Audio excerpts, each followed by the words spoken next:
ពេលនេះដាក់ជួពេលហ្នឹងដូចគ្នាស្គាល់ត្រូវដាក់ដូចគ្នាពេលជួឬរនឹកដាក់អក្សរធំអក្សរទូចអីមានអក្សរទូចអក្សរធំហើយលេខទូរស័ព្ទហើយនឹងលេខទូរស័ព្ទលេខហើយនឹងសញ្ញាអីឲ្យបានច្រើនទៀតទៀតស្អីចឹងហើយលេខចេះទៀតមកហើយមានសញ្ញាអីចឹងទៀតមកហើយអក្សរធំអីចឹងឬក៏យើងដាក់អក្សរធំមុនក៏បានក្រោយក៏បានតែចាស់កន្លែងណាអក្សរធំស្អីអក្សរធំនេះចឹងដូចគ្នាស្អីដូចគ្នាកន្លែងនេះបាគួយមកចេះតមកណា Gmail នេះយើងGmail នេះយើង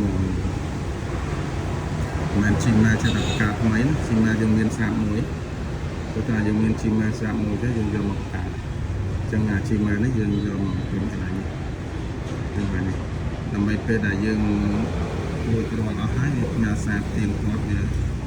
ផ្ញើសារមក mail យើងនឹងបានលេខយកតាមពេញ verify ជាមួយ ID ឲ្យនេះ